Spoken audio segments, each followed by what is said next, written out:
Welcome to the Reclaim Your Rise podcast. My name is Lauren Bongiorno, nationally board certified health coach and founder and CEO of Risely Health, where we help people and families impacted by type 1 diabetes take ownership over their lives so that they can transform with more freedom and confidence.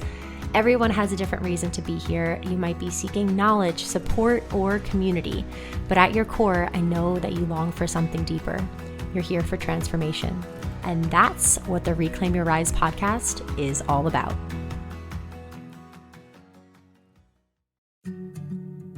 A quick reminder before we start the show that nothing you hear on the Reclaim Your Rise podcast should be a substitute for personalized professional medical advice. Please always consult your physician or other medical professional before making any changes to your diet, insulin dosages, or healthcare plan.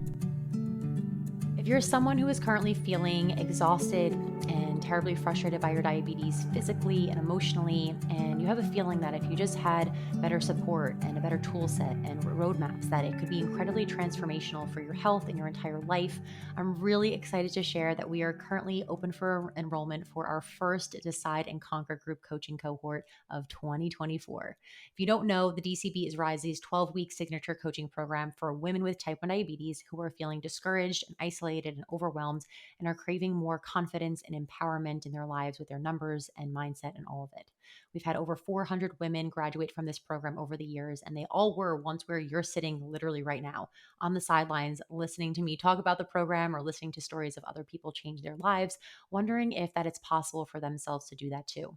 It might be hard to believe, but this program is already filling up. So if today's episode inspires you to want to make a change for your T1D, don't wait to apply. After you do, wait to receive an email within 48 hours to book a call with Abby or Alyssa from the Risely team. And I hope to see you in the program.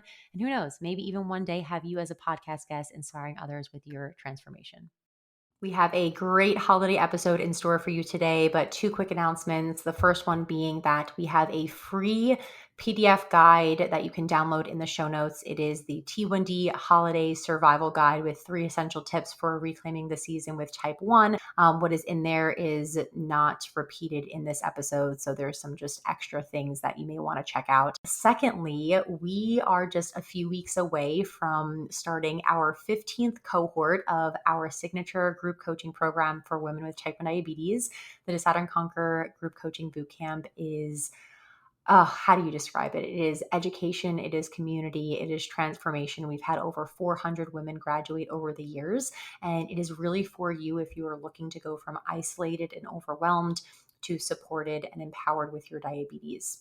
It is for people who, yes, have higher A1Cs or lower time in range, and you have a goal to create a sustainable way to understand your patterns and to be able to see improvements there. But also for people who, whose A1Cs and time in range, you're like I'm doing okay. But there are other elements of your diabetes that you want to work on with relationship to food, relationship to self, just integrating diabetes more in your life. Or maybe you do feel like on paper your numbers look great, but on a day-to-day basis, you have lower energy and lower focus, and you know that it ties back to your diabetes. So want to encourage you to apply. We are almost full. We start on Tuesday, January 9th, and this cohort is always the best of the year because it has that new year, January energy, and we are just so excited to see what this final cohort is going to turn out to be. So link in the show notes to apply. You'll get on a call with our coaching specialist, either Alyssa or Abby, and they will help you navigate through, if this is the best program for you or what other options there could be that can meet your needs.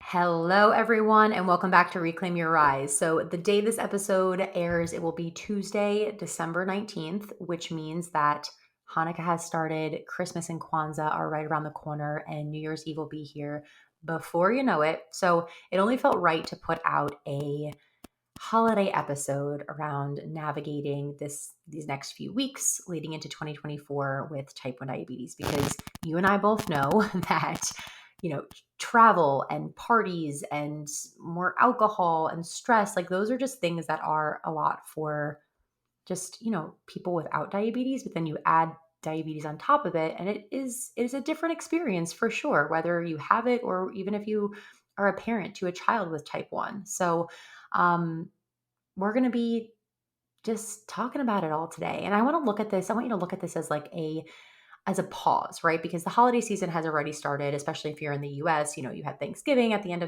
of November. But oftentimes we can get into this mentality where it's like, all right, we're just gonna keep pushing through. I know I'm not gonna feel great this month of December, but like January, I'll do a dry January, or I'll do, a whole 30, or I'll create some guidelines for myself that are restrictive that I won't stick to past January, but like I'll just do. And it's like, why do we need to do that? Right? Like, why can't we just take a moment together to ground down into, well, okay, maybe the holiday season thus far hasn't been what I've wanted in terms of where I'm spending my time, or my sleep schedule, or the amount I'm drinking, or, indulging in food, whatever it is. But like, that doesn't mean that we can't take inventory right now and change the outcomes for the next time we're going out to a holiday party, or whatever is upcoming for you. So I mean, overall, like, I know that the holidays can look different for all of us, but generally over the years, from working with so many, hundreds of people in our coaching programs at Risely, I've noticed that there are really like three types of people with diabetes and how they approach the holidays.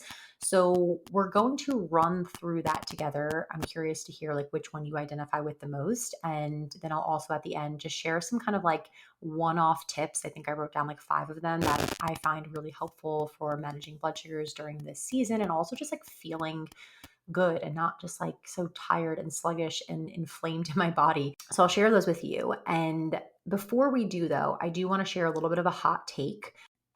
I even want to say that this is like contradictory to what I have shared in the past. Like, maybe not so much in recent years, but like years ago, I feel like my take on an episode like this, if I had a podcast back then, would have been telling you guys like you could have 90 plus time in range like for the holidays. Let's just like stick to our routines. Let's stick to our exercise plans. Like, it doesn't have to be different than any other time of year. And I'm kind of just like over that BS, and I'm calling myself out for that, because even just a friend the other day, she sent me, there's this thought leader, I won't call him out, but he shared a podcast clip of himself essentially saying like, December is where people slow down, and like the winners and, the successful people are, this is where you speed up.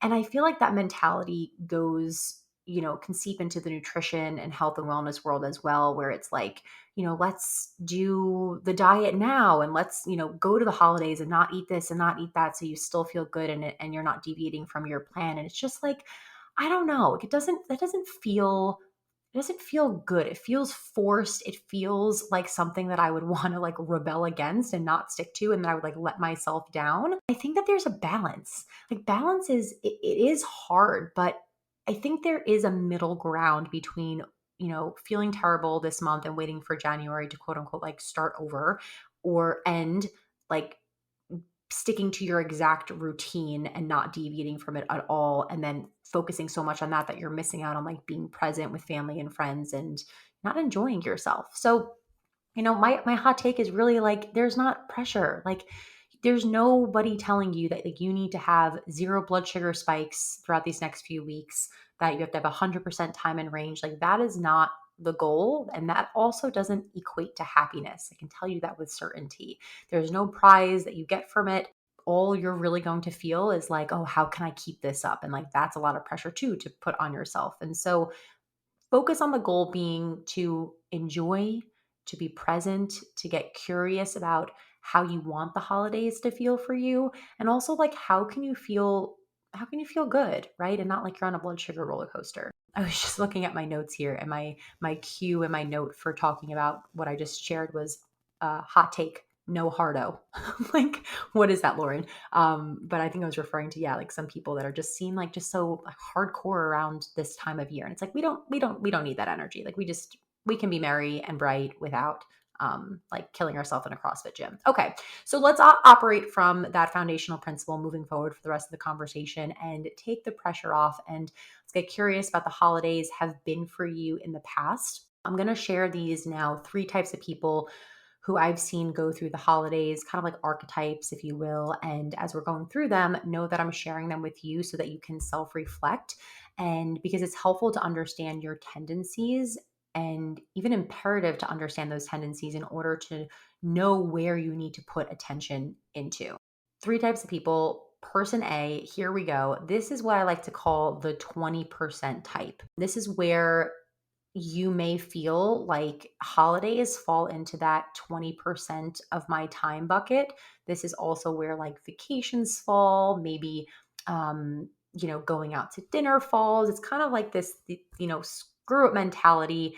For 80% of the time, I am, in routine at home. And then for 20% of the time, I'm out of my normal routine and I'm just going to say, screw it. I'll deal with the consequences later. I'm going to eat what I want. I'm going to drink what I want. I'm going to go high and it's fine. I can worry about my blood sugars after. And maybe if it's not even as like nonchalant in the way that you view it. Like it can be kind of like a screw it mentality, or it can kind of be like a, you know what, this is my way to justify and feel better about not knowing how to handle these situations, that it's only 20% of the time. So like, yes, I don't feel great. And yes, I wouldn't choose to have this, but like, there's nothing I can really, do about it. So I spent over a decade of Thanksgivings, Christmases, New Year's trips in this group, like significantly underestimating carb counts, not knowing how to make my pump and insulin sensitivity work for me, seeing numbers in the 300s, the 400s. I mean, before CGMs, I would frequently have just high HI written on my blood sugar meter throughout the holidays because that was just, what happened. And at the time, it was the norm for me. And I thought, well, type 1 diabetes is just a lot harder on the holidays. And this is how it's always going to be. And that never felt good, right? Like I have vivid memories of waking up in the middle of the night, just like so thirsty for water and needing to give myself insulin. And then like 3 hours later, crashing from a low blood sugar, waking up sweaty. And it's just, we've all been there and it's not great. But you can understand very clearly what the cons are, right? So it's like as a result, you feel guilty. You physically might have to recover for a bit. For parents listening, it takes, this is a question that I get a lot, like how long does it take you to feel better after a high? After like staying high for hours, especially overnight time, it could take me, for about 48 hours to even just like feel 100% again. That's probably like the biggest con. I think also like another con is whether it's the holiday or a party or a vacation, there's always something that is going to come up. And so this becomes your standard for how you are going to operate in these situations. Instead of saying, okay, there's always, a party or vacation or an eating out, and it's probably actually more than 20% of our time. Like we think it's 20%, but it may be a lot more. Like, let me learn how to tackle these situations so that it doesn't have to be like a wash. But in addition to the cons, there are pros. And I think that's what's important to understand too, right? Like we all do things as humans that don't serve us because there is actually some pro that comes out of it. There is a benefit to us. And whether that benefit is, just generically, this is what feels comfortable. I've done this for so long, so it feels like it's in my comfort zone. And that's a pro of doing it. Or in this specific, person A, 20% type, it could be experiencing these scenarios close to how family and friends experience the holidays, where they're not really thinking about diabetes. They're just, drinking and eating. And that can, for some people, can be and feel like a win, right? Like I take care of myself so much on these other days that I just kind of want to let loose. But as you know, right, there's nothing great that can come out of like extremes. But that's person A. And so that 20% type is not necessarily like a 50-50 type where 50% of the time, they're going off and 50% of the time they're in routine. It says 80-20, but that 20 really does take a toll on you. And it feels like, why can't I just like, yeah, why can't I get it together? For a PSA. All right, quick intermission for a PSA and story that I have to share with you guys about a mysterious high blood sugar case that one of our coaching clients experienced recently. So for 2 weeks, he couldn't figure out why he was running higher than usual. We're talking mid 200s with his blood sugar, even 300s, stubborn, not coming down. And he went through his usual list of reasons, right? Food, insulin sensitivity, stress, sleep, hydration, but none of those factors seem to be the culprit. And so finally he came to our coaching session and I said, hey, do you think that your insulin has gone bad? And it turns out that's exactly what it was. And so if you're anything like me and this particular client, you might not always be thinking about keeping your insulin at a safe temperature. In the refrigerator, insulin should be stored at 36 degrees Fahrenheit to 46 degrees Fahrenheit. And outside the fridge, it can withstand temperatures between 36 degrees and 86 degrees Fahrenheit. That means that if you live in or travel to warmer climates or very cold climates, then your insulin is at risk for spoiling. And we all know that this stuff is our liquid gold, which is why I recently bought the Voyager cooler from the brand For All Family. If you don't know them, For All Family creates products that help people protect their insulin, and they have more than 200,000 customers worldwide in the US, Canada, Australia, India, and soon Europe. And the majority of their staff also lives with T1D, which are companies that I always love to support. So if you don't have one of these coolers yet, I highly, highly recommend it to protect your insulin. You can use the link in the show notes to check out all their products. It's available on Amazon and directly from the For All Family website. All right, now back to the show. So let's move on to person B. So person B is the obsessive type. So thinking about, constantly how they're going to stay in control, even like bringing your own food to the meal to help you avoid temptation. Everything comes down to intention. I think there's a difference between, hey, I'm going to bring a platter of vegetables and, ranch dressing to a Super Bowl party for appetizer because I just know there's going to be chips and a bunch of fried food. And I just want an option for myself to mix in versus I cannot eat anything that is there and I have to bring my foods.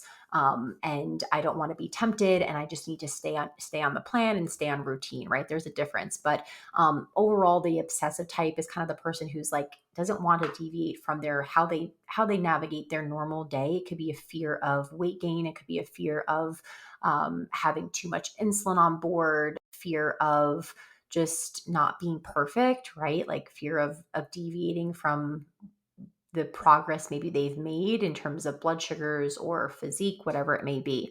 I know this period also very well after like the, over a decade of being in that first bucket. I went through like a 4 to 5 year period where I did everything in my power to stay in routine as much as I could during the holiday season. I had zero flexibility in my life. I was like a walking science data experiment in my eyes. And I just had to do everything to the T. But I wanted to stay in routine as much as I could during the holiday season. I only ate the foods I cooked and brought to the parties. And I made sure that I worked out intensely every day so as to not, quote unquote, fall off. But this didn't feel any better than, that 20 first type that I described, because even though my number stayed in range, I was just thinking about food all the time and still thinking about diabetes. And I was more focused on control than what the holidays should be about. So the pros of this were great numbers and even a little bit of like pride in restraint.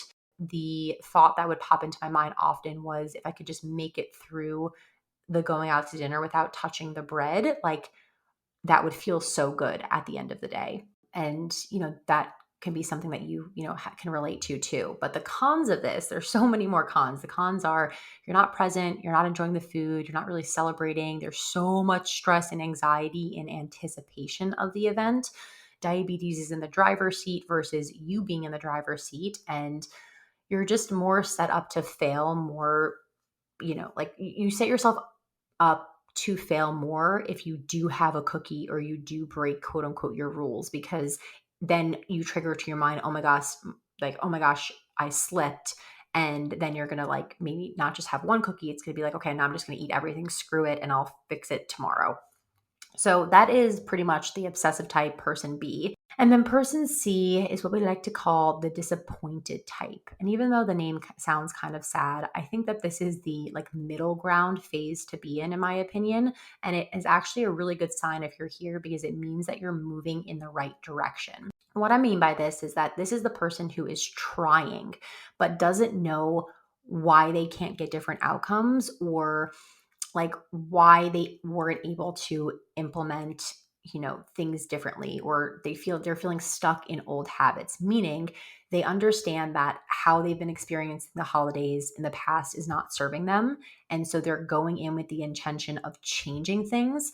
But even though they have the intention, they're not really able to fully change things and get to the place and that vision that they're envisioning for themselves. I really see this as kind of like that middle ground phase and the encouraging, phase that you're moving in the right direction, because it's like that old analogy of like you take a key and you're like jamming it into the keyhole, right? It's like you want to turn the door, you want to open it, but you just have the wrong key. And then once you have the right key, you're just going to open it with more ease and get through to the other side. So this is, really about understanding like, yeah, what are those deeper rooted blocks that are creating or preventing you to change?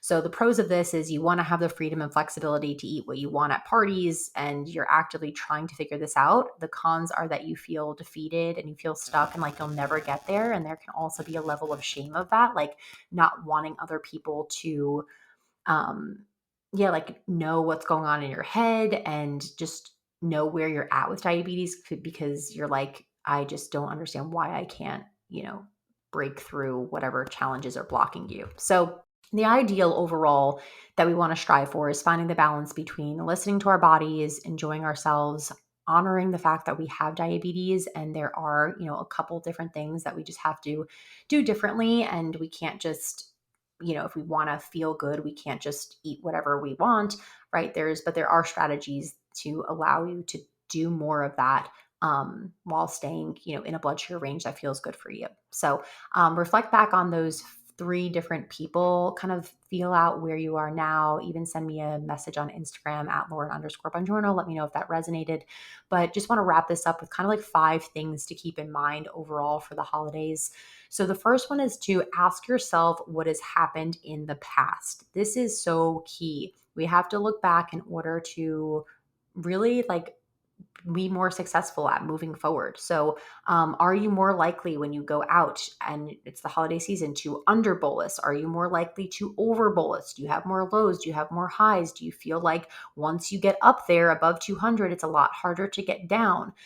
Those are questions that you want to reflect on, because it's an isolated thing that you can then say, all right, one of these, things is the biggest pattern, and how am I going to take steps to change it for this time?